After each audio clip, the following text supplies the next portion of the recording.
마가복음 9장 14절에서부터 29절 말씀입니다. 같은 목소리로 읽습니다. 이에 그들이 제자들에게 와서 보니 큰 무리가 그들을 둘러싸고 서기관들이 그들과 더불어 변론하고 있더라. 온 무리가 곧 예수를 보고 매우 놀라며 달려와 문안하거늘 예수께서 물으시되 너희가 무엇을 그들과 변론하느냐?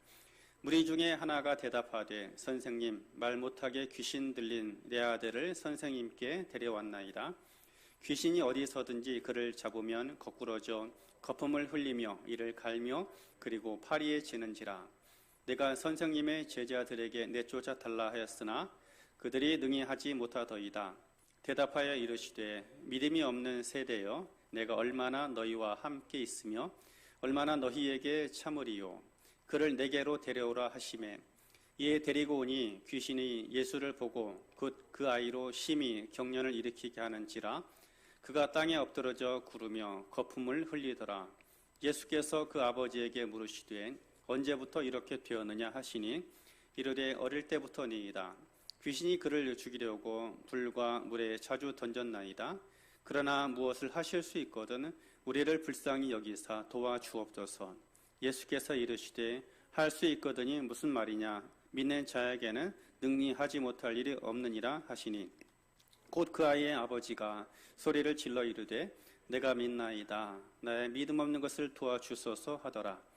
예수께서 무리가 달려와 모이는 것을 보시고 그 더러운 귀신을 꾸짖어 이르시되 말 못하고 못 듣는 귀신아, 내가 내게 명하노니 그 아이에게서 나오고 다시 들어가지 말라 하시매 귀신이 소리 지르며 아이로 심히 경련을 일으키게 하고 나가니 그 아이가 죽은 것 같이 되어 많은 사람이 말하기를 죽었다 하나 예수께서 그 손을 잡아 일으키시니 이에 일어서니라.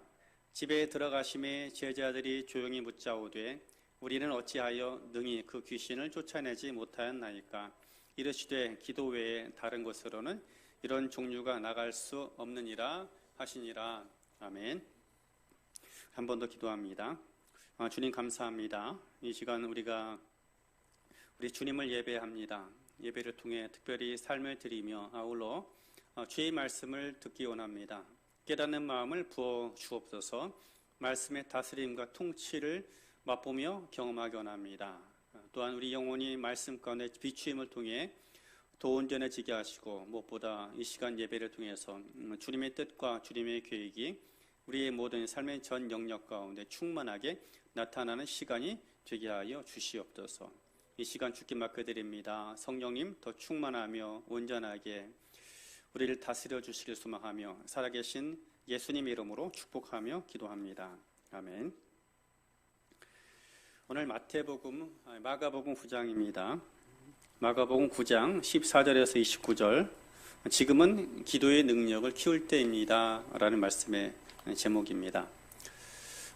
사람이 생명을 유지하고 살아가기 위해서는 반드시 신체 활동이 있어야 합니다. 그 가운데 우리가 의도적으로 의식하지 않지만 저절로 이루어지는 것들이 있죠. 이른바 기초대사입니다. 이것은 우리가 굳이 신경을 쓰지 않아도 자동적으로 우리 삶 속에 이루어지게 되는 것입니다. 그렇지만 한편으로 우리가 애를 쓰고 힘을 써서 이 기초대사를 늘려야 하는 그런 경우도 있다 하는 것이죠.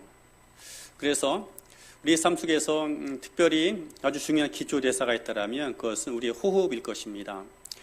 코를 통해 산소를 들이마시고 또다시 폐에서 폐포 환기가 일어나죠. 그리고 이제 이산화탄소가 배출이 됩니다. 그 과정을 통해서 몸의 여러 많은 신체 기관들이 에너지를 공급받고 정상적으로 작동을 하게 됩니다. 그렇기 때문에 사람의 기초대사 중에서 호흡이 얼마나 중요한지 그 호흡이 끊어지면 사람의 생명도 끊어지게 되는 것입니다. 그런데 우리들이 신앙생활의 영역에서 생각해 볼 때 그리스도인들에게도 이 호흡과도 같은 것이 있습니다. 그것은 바로 기도라는 것이죠. 호흡이 멈추어지면 생명이 끊어지는 것처럼 그리스도인들에게 있어서 기도가 멈춰진다라고 하면 그리스도인의 그 신앙생활 자체가 중단이 되고 멈춰지게 되는 것입니다. 그래서 쉬지 않고 멈추지 않고 해야 할 것이 있다라면 기도의 삶이다라는 것이죠. 사람들은 항상 새로운 방법과 또 여러 가지 새로운 프로그램들을 찾아내기 위해서 많은 노력들을 합니다. 그렇지만 하나님께서는 어떤 프로그램과 어떤 방법을 찾기보다 하나님은 다른 것을 찾고 계십니다. 어디에선가 무릎을 꿇고 엎드려 기도하는 사람을 찾고 계신 것입니다. 역대하 16장 9절 말씀에 보면 여호와의 눈은 온 땅을 두루 감찰하사 전심으로 자기에게 향하는 자들을 위하여 능력을 베푸신다 하였습니다. 하나님께서는 이 시대 가운데 하나님 능력을 나타내기 원하고 그 능력을 통해 이 세상 만물을 통치하고 다스리기를 원하는 것입니다. 그런데 그 하나님의 능력과 통치가 누구를 통해 나타나게 되는가 하면 기도에 자신의 삶을 드린 사람들을 통해서 나타난다 하는 것이죠. 그러니까는 여러분 신앙생활이라는 것 단지 우리들이 내가 예수를 믿고 그저 천국을 보장받은 삶을 말하는 것이 아닙니다. 지금 나의 삶 속에서 하나님이 행하시는 것들이 나타나는 것이 바로 신앙생활인 것입니다. 신앙생활은 하나님 나라를 살아가는 것입니다. 지금 이 순간부터 하나님 하시는 일들이 나를 통해 나타나고 드러나는 것이죠. 그래서 우리 삶을 통해서 예수 그리스도의 손이 나타나고 그분의 계획과 능력이 나타나는 것이 신앙생활인 것입니다. 그런데 이것은 그저 아무나를 통해 나타나는 것이 아니라 특별히 자신의 삶을 통해서 그리스도가 나타나고 그리스도의 능력이 흘러갈 수 있도록 자신의 삶을 드리는 사람들을 통해서 이루어지게 된다는 것이죠. 그런데 그 중요한 통로가 되는 사람이 누군가 하면 부단하고 끊임없이 자신의 삶을 기도에 헌신할 수 있는 그런 사람이다라는 것이죠.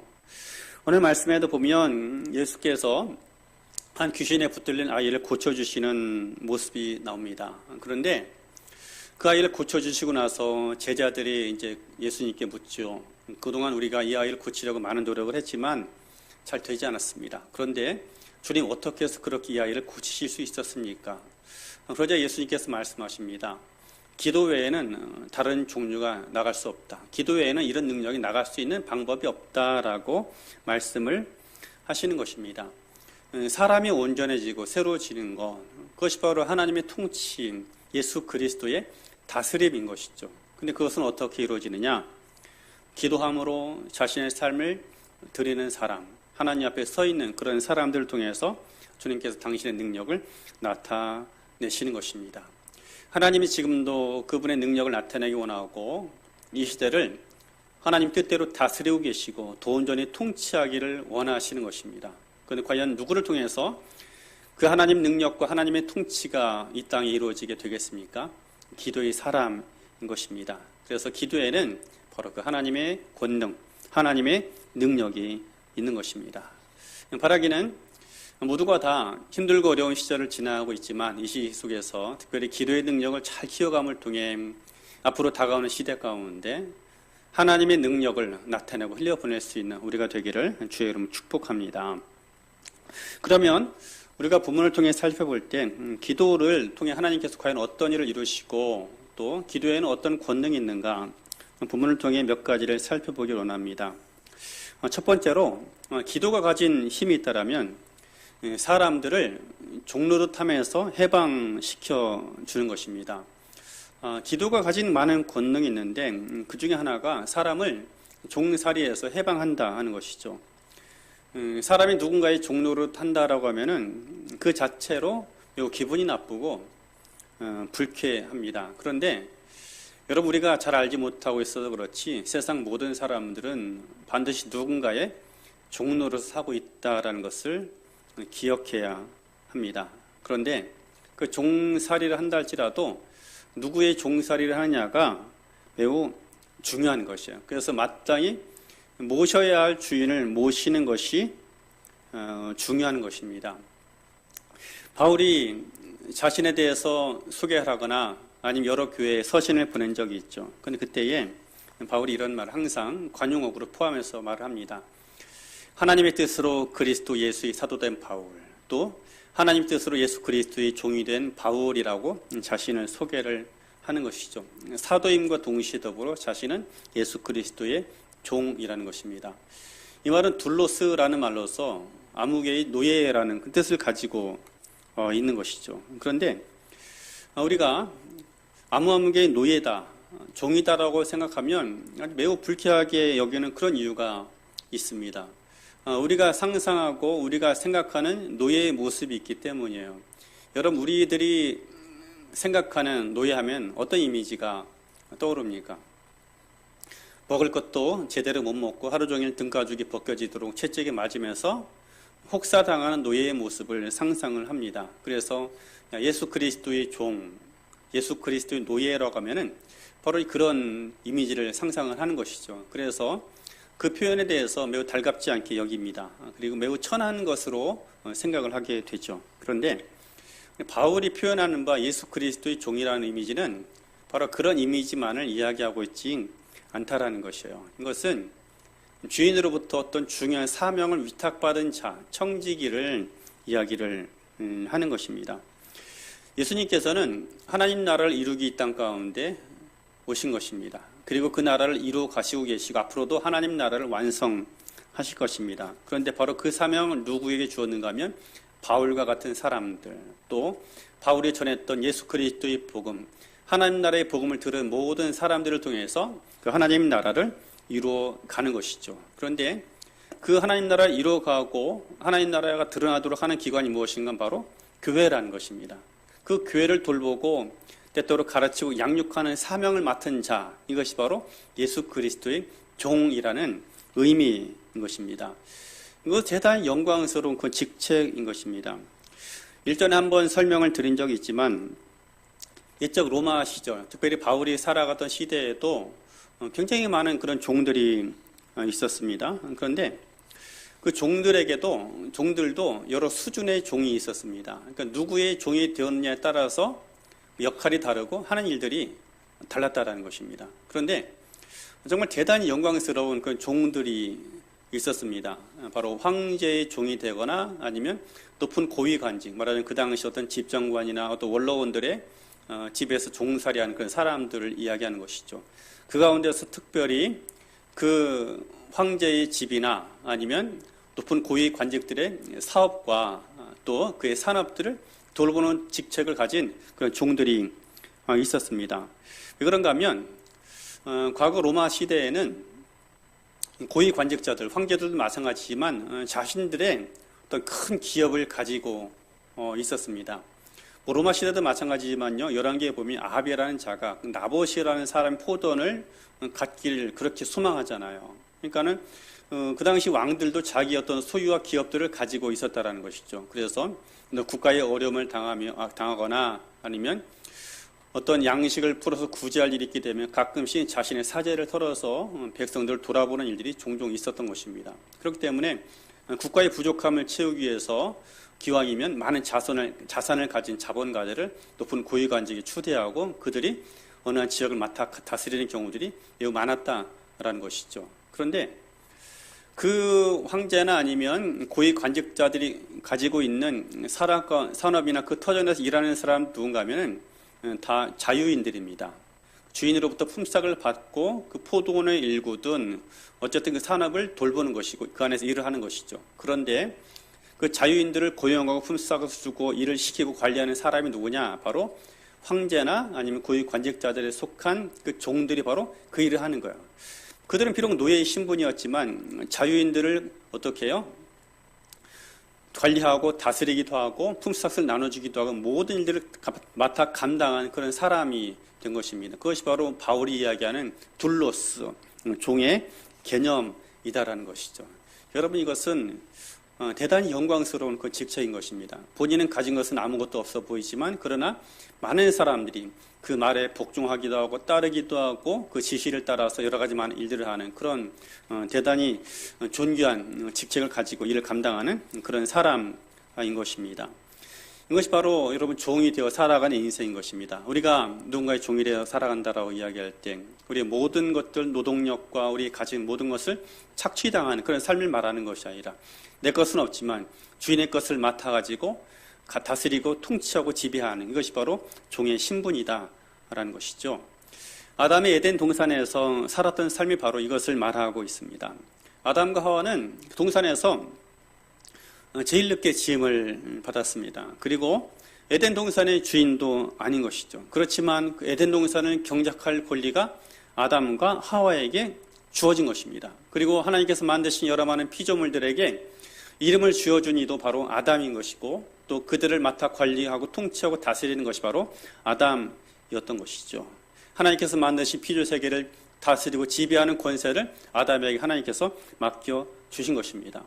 얼마나 놀라운 일입니까? 아담 그 이름 자체는 진흙이다, 먼지와도 같은 그런 뜻인 것이죠. 그렇지만 진흙과도 같고 먼지와도 같은 그런 존재이지만 거기에 하나님의 권능과 하나님 신성을 부여하고 하나님의 통치권을 가지고서 하나님께서 만드신 모든 피조세계를 다스리는 존귀한 삶을 살아가는 것이죠. 여러분, 그 하나님의 종이 되어 살아가는 것처럼 영광스럽고 존귀한 것은 없는 것이에요. 그런데 사람들의 마음속에 딴 생각이 생기게 됩니다. 이제 내가 진짜 주인이 되어야 되겠다라는 것이죠. 하나님이 종이 되어 살아가는 것이 아니라 내가 주인이 되어서 모든 것을 소유하고 내 뜻대로 다스리고 내 뜻대로 행하는 인생을 살아가겠다라는 것이죠. 그래서 하나님께 독립선언을 한 것입니다. 이것이 바로 선악과 사건인 것이죠. 그런데 그 아담이 그 선악과를 먹고 나서 그러면 진정으로 자신의 삶의 주인이 되었느냐?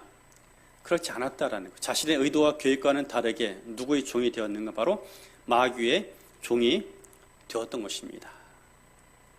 그 이전에 아담이 모든 만물을 살펴볼 때는 어땠는가 하면요, 아담이 만물을 살펴보는 것과 하나님께서 아담의 눈을 살펴보는 것이 다르지 않았어요. 그러니까 아담의 뜻과 하나님의 뜻이 다르지 않았다라는 것입니다. 하나님의 뜻이 곧 아담의 뜻이었고 아담의 마음에 품고 있었던 것이 바로 하나님의 뜻이었다라는 것이죠. 여러분, 이것처럼 여러분 자유한 삶이 어디 있을까요? 나의 생각이 하나님의 생각과 똑같은 거예요. 또 하나님의 생각이 나의 뜻과 똑같은 것입니다. 너무나 재미있고 귀한 삶인 것이죠. 왜냐하면 내가 계획하고 뜻하는 바가 어떻게 해요? 하나님 능력 가운데 이루어지기 때문인 것입니다. 또 하나님의 계획과 뜻이 나의 삶 속에서 이루어지는 삶인 것이죠. 하나님과 내가 완전히 일치되어 살아가는 인생이었던 것입니다. 그런데 하나님으로부터 떨어져 나오고 나서부터 어떤 일이 벌어지는가 하면 내가 내 뜻대로 세상을 바라보고 세상을 판단하고 살아가는 것이 아니에요. 오히려 이제 마귀가 보는 눈으로 세상을 바라보고 마귀 뜻과 내 살아가는 것이죠. 나의 뜻과 나의 생각하는 것이 사탄의 생각과 사탄의 뜻과 똑같이 된 것입니다. 그래서 결국에 누구의 종이 되었느냐? 하나님의 종이 아니라 마귀, 사탄의 종이 되어 살아가는 신세가 된 것입니다. 많은 이들은 착각하죠. 무슨 얘기냐고, 내가 보고 있고 내가 생각하고 있고 내가 말하고 있어, 내가 주인인데 내가 어떻게 마귀의 종이 되었느냐라고 이야기를 하죠. 그런데 속고 있는 것입니다.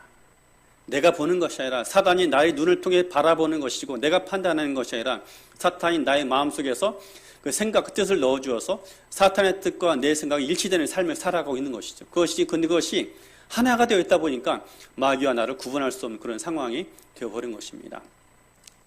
오늘 18절 말씀 보면 성경이 이렇게 증언하죠. 귀신이 어디서든지 그를 잡으며 거꾸러져 거품을 흘리며 이를 갈며 그리고 팔이어져 가는지라.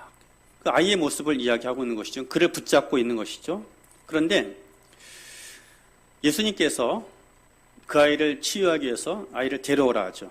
아이를 데려오니까 20절에 보니까 귀신이 예수를 보고 곧 그 아이로 심히 경련을 일으키게 하는지라.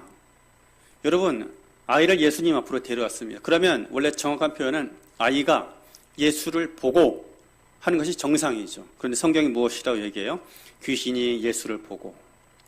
그 아이의 눈을 통해서 귀신이 예수를 보는 거예요.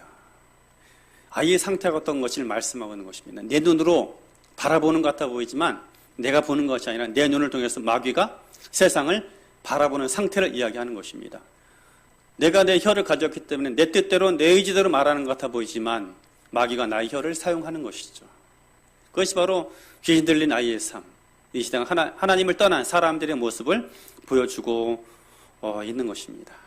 원래 인간의 모습은 이렇지 않았습니다. 앞서 말씀드린 것처럼 하나님의 생각과 또 그분의 계획이 나의 생각과 나의 계획과 다르지 않은 그런 삶을 살아갔던 것이죠. 에덴 동산에서 내가 마음껏 살아가는 것처럼 보였지만 실제로 그 모든 것은 하나님의 뜻을 이루고 하나님의 계획을 이루는 그런 존귀한 삶을 살아가게 되었던 것입니다. 그런데 이제는 그 삶을 떠나서 내 뜻과 내 계획이 아니라 내가 열심히 살아가고 온 힘을 다해 수고하고 애쓰는 것 같아 보이지만 하나님의 나라가 아니라 사단의 왕국을 이루고 사단의 뜻을 이루는 삶으로 전락한 것이 모든 인류의 삶이었다는 것이죠. 여러분, 우리가 이런 매임에서 묶임에서 벗어나기 위해서 얼마나 많은 노력들을 했고 수많은 여러분 헌신을 했겠습니까? 여러 가지 많은 일들을 했을 것입니다. 그런데 그 누구도 그것으로부터 스스로를 자유롭게 할 수 없었던 것입니다. 마치 이 아이 아버지가 그 아이를 자유롭게 하기 위해서 많은 방법을 동원하고 수많은 일들을 했던 것과 똑같은 그런 일들이었던 것이죠. 그런데 여러분, 그 모든 노력과 수고가 이 모든 일들을 해결하는 데 있어서 아무런 보탬과 도움이 되지 못했다라는 것이죠. 누가 이 일을 해결했느냐? 예수 그리스도 앞에 나왔을 때야 비로소 그 문제가 해결이 되었던 것입니다. 제자들이 묻죠. 도대체 어떻게 된 것입니까? 우리는 왜 안 되더이까? 예수님 한 말씀하십니다. 기도 외에는 이런 종류의 능력이 나갈 수 없다. 여러분, 기도라는 것 다른 것이 아니에요. 하나님께서 내 삶을 사용하실 수 있도록 내어드리는 것이 바로 기도인 것입니다. 우리가 기도를 통해서 하나님의 보좌로 움직인다, 뭐 그런 얘기를 옛날에 많이 했지요. 그런데 기도라는 것은 하나님의 보좌를 내가 움직이는 것이 아니라 기도를 통해서 하나님의 뜻과 계획이 나의 삶 속에 이루어지고 나타나는 것입니다. 하나님의 통치가 이루어지는 첫 번째 통로가 기도라는 것이죠. 성령께서 이 세상에 오실 때 여러분 제일 먼저 붙잡으신 게 뭡니까? 사도행전 2장에 보면 성령의 말하게 하심을 따라 사람들이 하나님 나라의 일, 하나님 나라의 복음, 하나님의 통치를 말하기 시작했다는 것입니다. 여러분, 그 하나님의 통치가 어디에서 시작이 되었느냐? 입술에서 먼저 시작이 되었다는 것, 혀에서 먼저 시작이 되었다는 것이죠. 그러니까 우리 삶 속에서 여러분, 그 하나님의 통치와 그 나라가 시작이 되기 원한다면 우리의 기도가 어떻게 해요? 온전한 기도가 되어야 하는 것입니다. 그래서 기도의 참다운 능력은 무엇인가 하면 우리의 삶 속에 하나님의 통치가 흘러가도록 하는 것이요. 이것을 날마다 경험하고 누리고 체험할 줄 아는 사람들을 통해서 하나님은 이 시대 속에 여러분 무엇보다도 하나님의 능력과 하나님의 권세, 특별히 사람들을 종로로 해서 해방시키는 것입니다. 여러분, 기도하는 사람만이 기도의 깊이만큼 이 세상을 자유케 하는 것입니다. 그리고 기도의 능력만큼 예수님의 권능이 나를 통해서 흘러가게 되는 것입니다. 주님께서 우리에게 말씀하신 것이 바로 그것이죠. 그래서 우리가 끊임없이 우리 삶을 부단하게 기도에 헌신해야 되는 것이고 기도의 능력을 알고 기도의 능력을 흘려보내는 자가 되어야 한다라고 말씀을 하고 있는 것입니다.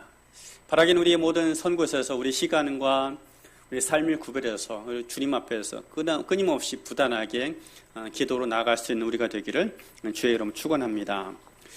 그리고 두 번째로 기도가 가진 능력은 기도하는 사람이 세상은 진리 가운데로 이끌어 갑니다. 기도하는 사람이 세상을 진리로 이끌어 간다라는 것이에요. 우리들이 알고 있는 대단히 놀라운 착각 가운데 하나가 있어요.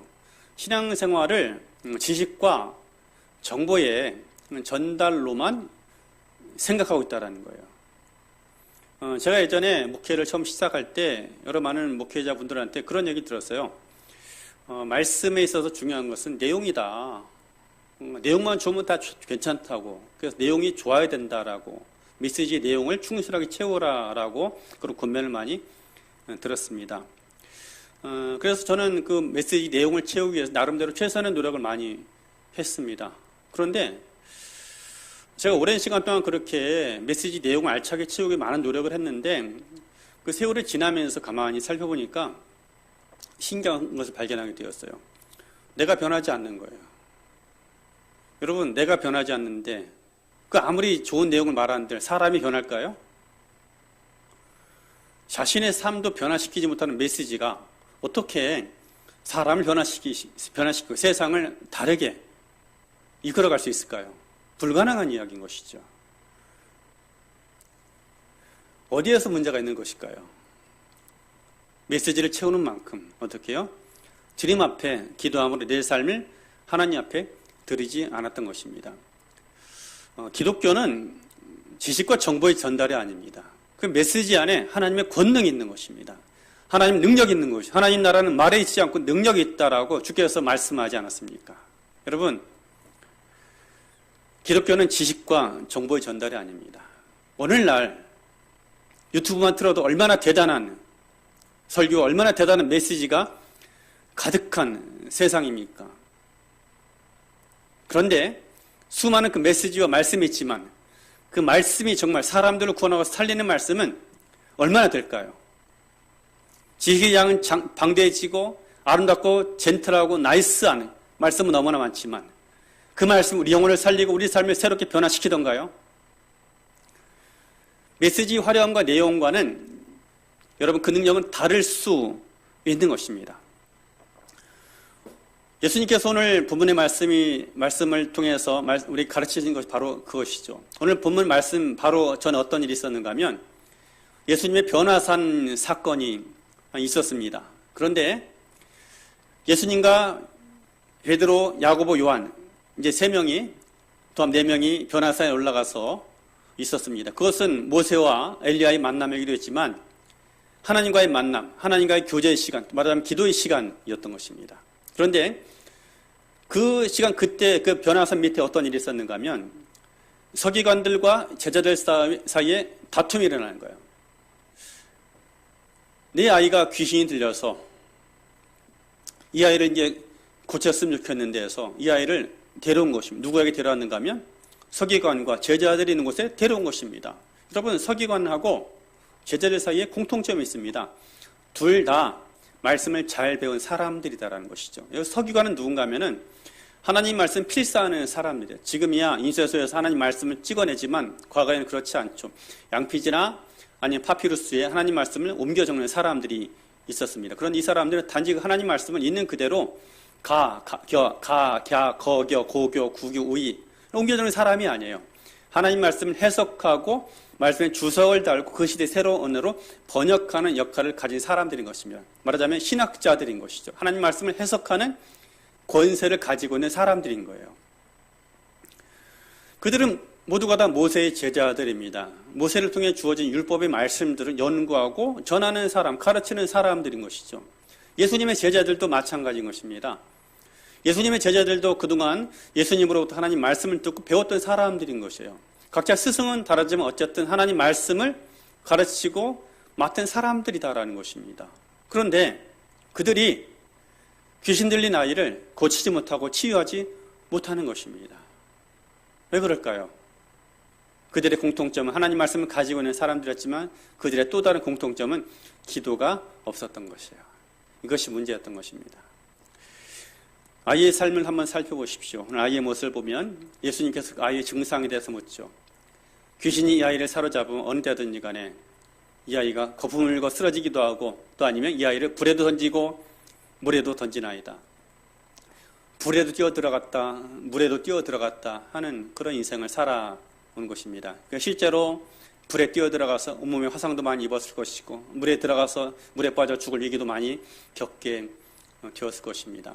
그런데 불과 물은 무엇을 얘기하는 것인가 하면 서로의 상극이죠. 이 끝에서 저 끝을 이야기를 하는 거예요.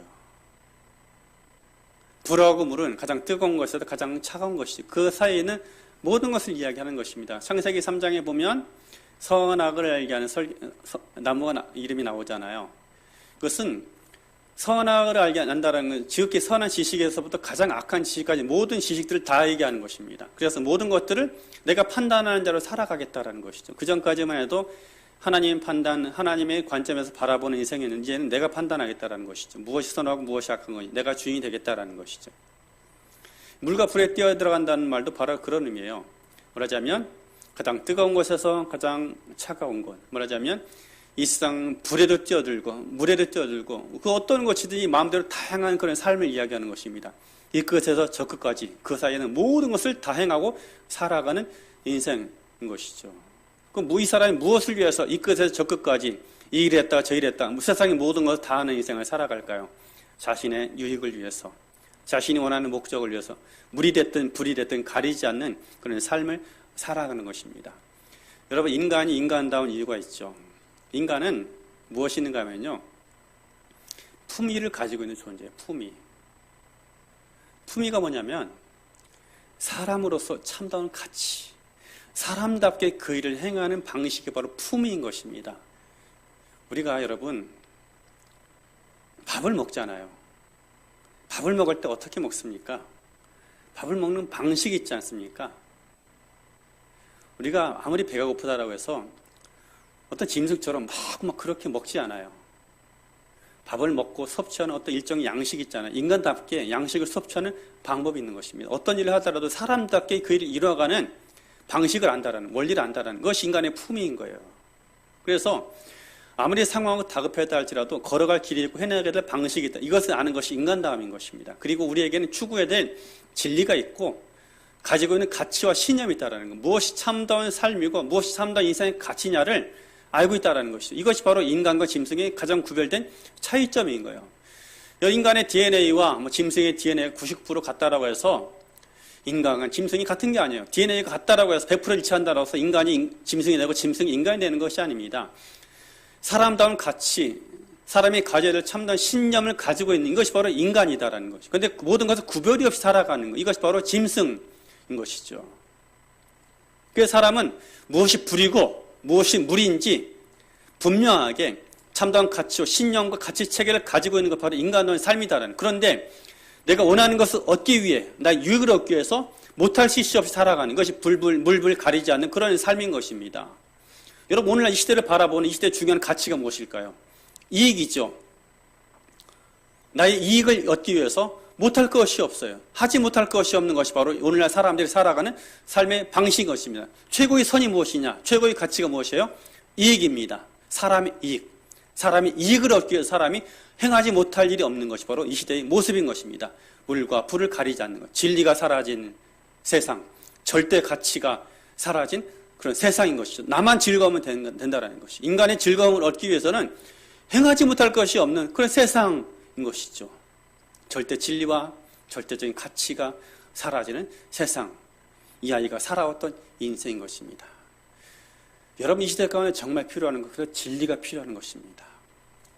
이익보다도 내 욕망보다도 내 즐거움보다 더 소중한 가치가 있다는 것.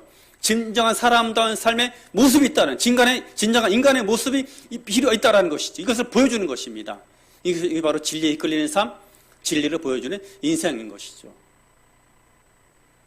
정치인들을 비롯해서 재계나 교육계나 여러 많은 부분들을 한번 살펴보십시오.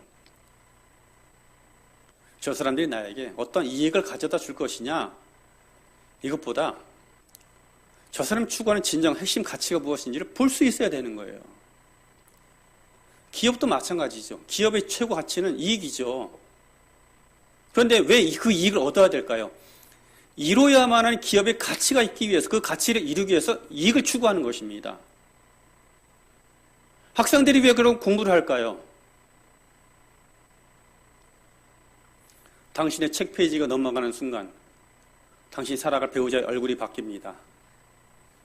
얼마나 많은 책 페이지를 넘기느냐에 따라서 당신이 살아갈 집과 타고 다니는 차가 달라집니다. 그래서 여러분 공부를 하는 것일까요? 왜 우리가 공부를 해야 될까요? 진정으로 살아가는 인간의 모습이 무엇인지를 깨우치고 그래 살아가도록 하기 위해서 배우는 것입니다. 그런데 오늘날 교육의 가치는 무엇일까요? 조금 더 많이 얻고 좀 더 즐거운 삶, 조금 더 많은 것을 누리고 많은 것을 다스리고 통치하기 위해서 교육을 하고 공부하는 것이죠. 저는 오늘날 얼마 전에 있는 그 의대 뭐라고 하죠? 파업인지 뭔지 모르겠는데 정확한 속사정 모르겠어요. 개탄을 금치 못하는 상황이 있습니다. 그들의 사고방식을 생각해 보십시오. 전교 1등에서 장높은 엘리트 집단들 1등만이 의사가 될 수 있고 우리가 그렇게 힘들게 공부해서 의사가 되었기 때문에 모든 것을 우리 이익을 위해서 일하는 존재, 그런 집단이 되어버려져 있는 것이죠. 다르게 표현할 수 있겠죠. 그러나 솔직히 이야기해 봅시다. 정직하게 이야기해 봅시다. 거기 무엇이 있습니까? 자신의 이익을 위해 일하는 존재라는 걸 증명한 사실에 불과한 것입니다. 그들만의 문제가 아니죠. 이 사회 전체가 다 그렇다라는 것이에요.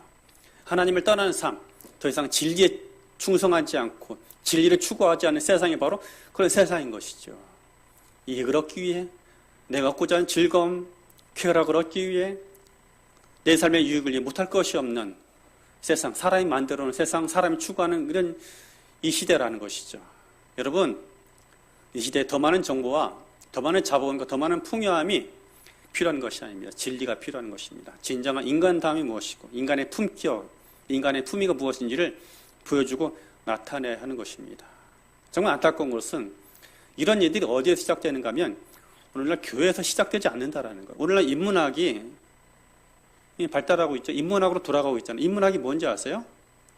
인간다움이 무엇인지를 회복하자라는 것입니다. 인간의 품격이 무엇인지를 회복하자라는 거예요.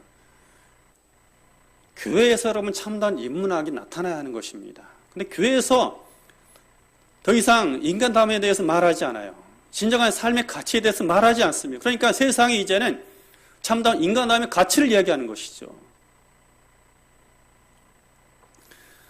오늘날 우리의 삶 속에 회복되어야 될 것이 무엇이겠습니까? 하나님의 다스림인 거예요.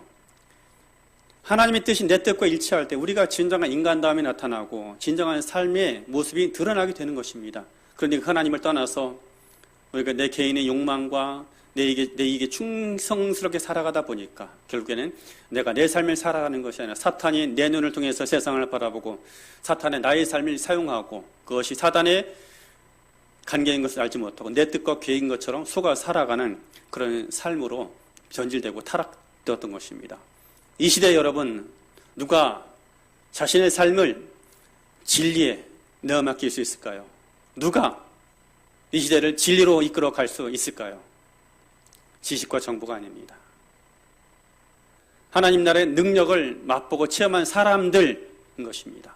하나님 나라의 능력은 어떻게 우리에게 다가오느냐? 그 살아계신 하나님, 지금도 통치하시는 그 하나님 앞에 우리 삶 부단히 내어 맡길 줄 아는 사람, 하나님 임재를 체험하고 하나님의 손에 붙들릴 줄 아는 그런 사람들인 것입니다. 사단이 나를 붙들고 사단이 모든 나의 것을 사용하는 삶이 아니라 하나님의 손에 붙들릴 줄 아는 사람들인 것입니다. 그들은 바로 진정한 기도를 할 줄 아는 사람들인 것입니다. 기도를 많이 하더라도 여러분, 기도를 하면 할수록 오히려 자신의 자아가 강화되는 사람이 있는 거예요. 하나님의 보좌를 움직이려고 하는 사람들, 그런 존재들이 있는 것입니다. 그런데 그런 기도가 참다운 기도가 아닌 것입니다. 진정한 기도라는 것은 기도하면 할수록 하나님의 뜻에 나의 모든 계획과 삶이 붙들리는 사람들인 것입니다. 기도하며 간구하며 나의 죽음을 선포하고 부르짖으며 간구할 때 예수 그리스도 안에 다시 살아난 존재로 선포하고 고백하고 누리고 체험하는 것입니다. 그래서 내 삶 가운데 하나님의 통치가 나타나는 삶인 것이죠. 바로 그런 사람을 통해서 여러분, 하나님은 세상을 진리로 이끌어가는 것입니다. 이 시기 가운데 많은 이들이 이야기를 하죠. 교회 활동이 멈추었다. 할 수 있는 것이 아무것도 없다. 라고 이야기를 하죠. 여러분, 하나님께서 왜 이런 일을 우리에게 허락하셨을까요? 원래 세상에 코로나가 찾아오고 많은 사람들이 고통과 죄악 속에 살아가는 것은 하나님의 뜻도 하나님의 계획도 아닌 것입니다. 하나님 심판은 더더욱 아닌 것입니다. 사람들의 자초한 심판이고 사람들이 만들어 놓은 것이죠. 그런데 하나님께서 그것을 허락하신 것입니다. 특별히 교회 예배가 멈추었고 교회 활동이 멈춰진 것이죠. 왜 그럴까요? 정부가 코로나를 핑계대서 교회를 핍박하고 있고 교회를 폐쇄하고 있다는 그런 음모, 그런 계획과 의도 때문일까요? 있을 수도 있겠죠. 그러나 여러분, 왜 모든 교회의 활동이 멈춰졌을까요? 이제 그만 멈추라는 것입니다. 기도의 능력을 회복하라는 것이. 이 시기에는 여러분, 우리 모두 활동이 멈춰졌지만 특히 우리 선곳에서 기도가 회복되어야 되만 하는 그런 시간인 것입니다. 여러분, 이 시기만큼 우리 삶 속에 말씀과 기도에 청렴할 수 있는 그런 시간이 어디 있을까요? 오늘날 교회들이 겪는 고통, 아니면 하나님의 사람들, 이 시대의 사람들이 겪는 고통, 과거 로마 황제 시대에 아니면 로마 시대에 겪었던 고통과 비교할 수 있을까요? 그들이 겪었던 고통과 아픔은 10분의 1도 달하지 못할 것입니다. 그때 많은 하나님의 사람들이 과연 무엇을 했습니까? 그들의 처소에서 그들은 말씀과 기도에 전무했던 것입니다. 그렇게 되었을 때 그 시대의 진리, 이것이 진리라고 말했던 힘과 칼과 창과 자본이 다스리던 그 시대를 하나님 나라를 복음으로 변화시킬 수 있고 세상을 뒤집을 수가 있었던 것입니다. 이 시대는 여러분 교회의 기회인 것입니다. 여러분 더 기도에 헌신하십시오. 기도하며 간구하면서 나의 자아가 강화되는 것이 아니라 기도와 간구를 통해서 하나님 능력 앞에 우리 삶을 더 헌신하여 드리시기 바랍니다. 이 상황과 시기에는 때가 지나가면 지나갈 것이요. 그때에 여러분 이 시기에서 기도의 능력을 키웠던 교회들을 통해서 여러분 그동안 많은 교회들이 이룰 수 없었던 일들을 하나님 행하실 것입니다. 진리로 세상을 이끌고 무엇이 참된 인간다운 삶이고 무엇이 인생의 참된 가치인지를 드러내는 그런 하나님의 사람들, 하나님의 백성들이 이 땅 가운데 나타나게 될 것입니다. 이를 위해 여러분 하나님은 우리를 통해서 이루시기 원하는 것입니다. 아무것도 할 수 없다. 우울해서 견딜 수 없다라고 시간을 버려 한탄하는 것이 아니라 여러분 이 시간 가운데 여러분 말씀에 전무하고 기도에 온전히 헌신하시기 바랍니다. 그동안 여러분 우리가 얼마나 많은 지식과 정보가 전부인 것을 알고 살아갔고 그것을 붙들면서 살아왔습니까? 여러분 이 시대에 하나님께서 우리에게 말씀하실 것을 이미 다 말씀하셨어요. 2000년 동안 수많은 종들을 통해서 말씀하셨으면 무엇을 다 말할 수 있겠습니까? 우리에게 필요한 것은 기도의 능력이 회복되어져야 하는 것입니다. 그 기도를 통해 끊임없이 내 삶을 하나님께 맡길 줄 알고 이제는 내가 내 뜻과 계획이 아니라 나의 삶을 통해서 하나님의 계획이 나타나고 내 눈을 통해서 하나님의 눈으로 세상을 바라보고 내 입술로 하나님 말씀을 말하며 하나님의 언어를 말할 줄 알고 내 귀로 하나님의 음성을 들을 줄 알고 그 마음 가운데 나의 욕망이 아니라 하나님의 거룩한 비전을 충분하게 채울 수 있는 그 하나님의 사람들이 필요한 것입니다. 이 시대에 하나님의 그런 종들이 필요하고 그런 교회가 필요하고 그런 하나님의 사람들이 필요한 것이에요. 그래서 모든 인간의 활동, 모든 사람들의 활동이 잠시 멈추어져 있는 것이에요. 여러분 마귀가 주는 생각, 너무나 우울해서 견딜 수 없다라는 그런 생각이 붙들리지 아니하고 이제 하나님 앞에 나오십시오. 저 멀리 바벨론 땅에 끌려갔던 다니엘의 이야기 우리가 알고 있지 않습니까? 나라가 망하고 바벨론에 끌려갔던 사람들은 그들의 언어가 빼앗겼어요. 언어를 빼앗기고 이름조차도 빼앗겼습니다. 이름을 빼앗기고 언어가 빼앗겼다는 것이 더 이상 너희들의 주인은 너희가 아니라 나다. 바벨론을 다스리는 나라는 것이죠. 그들의 주권이 빼앗긴 것입니다. 그런데 바벨론 땅에서 다니엘이 예루살렘을 향해서 창문을 엽니다. 시간을 정하여 하나님 앞에 기도하죠. 무슨 이야기일까요? 멀리 바벨론에 끌려가 있지만 내가 선 곳이 바로 하나님의 통치하는 곳이고 여전히 내 인생의 주인은 하나님이시라는 고백하는 것입니다. 하나님 나를 사용하십시오. 헌신을 드렸던 것이죠. 어떤 일이 일어났습니까? 하나님이 다니엘을 사용하신 것이에요. 그래서 바벨론에 많은 왕들이 있었지만 실제적으로 바벨론을 다스리고 통치했던 자가 누굽니까? 나라가 3번 바뀔 동안 그 나라의 총리 대신이 되었던 다니엘이 그 땅을 다스린 것입니다. 오늘 우리 삶이 여러분 그러해야 해요. 온라인으로 예배하다 보니까 예배를 빠뜨리는 경우 너무나 많고 예배를 우습게 대하는 경우 참 많죠. 그래서 잠자던 자리에서 일어나서 스마트폰 켜서 예배하는 경우 얼마나 많습니까? 잠옷바람으로 예배하는 경우는 얼마나 많아요. 예배할 시간이 되면 양복을 입으십시오. 양복을 입으라는 얘기는 저같이 양복을 반드시 입으라는 얘기가 아니라 예배의 복장을 갖추라는 이 말씀인 것입니다. 예배의 복장을 갖추고 아이들에게 그 시간과 그 공간을 구별할 수 있도록 가르치십시오. 그리고 그 자리에서 하나님 예배하십시오. 내가 선 것이 바로 하나님의 문이고 하나님 집이라는 것을 본인 스스로 본인에 가르치고 아이들에게 여러분 전해주시기 바랍니다. 그 시간과 공간을 구별하여 하나님 앞에 서시기 바랍니다. 그렇게 설 때 여러분 우리가 선 곳에 하나님의 거룩한 통치가 임할 것입니다. 그리고 이 어둠의 시기를 여러분 그냥 낭비하지 마십시오. 기도의 불을 켜십시오. 기도의 불을 켜십시오. 어둠과 싸워 이기는 방법은 불을 켜는 것입니다. 어둠을 향해요. 아무리 우리 핏대를 세우면 외친들 어둠 물러가지 않아요. 더 강력해지는 것입니다. 등불을 켜십시오. 기도의 등불을 켜시기 바랍니다. 기도의 등불을 켤 때 여러분 하나님께서 그 사람을 주목하시고 그 사람을 세상 가운데 진리로 이끌고 그 사람 중에서 하나님의 진리가 무엇인지를 나타낼 것입니다. 사람과 짐승의 구분이 사라져서 욕망이 지배하고 이게 진리인 것처럼 살아가는 이 시대입니다. 참다운 인간다움이 무엇이고 참다운 생명과 참다운 진리가 무엇인지를 나타내는 그런 사람들과 그런 교회가 필요한 것입니다. 바라옵기는 여러분 우리 삶 속에 더 깊고 풍성한 온전한 기도에 여러분 삶을 헌신하여 드리시기 바랍니다. 그리고 산에서 내려왔을 때 우리 삶의 터전의 일터에서 나를 통하여 하나님의 일을 이루시고 주님의 능력을 나타내는 그런 존귀한 하나님의 자녀로 살아가게 되기를 주의 이름으로 축복합니다.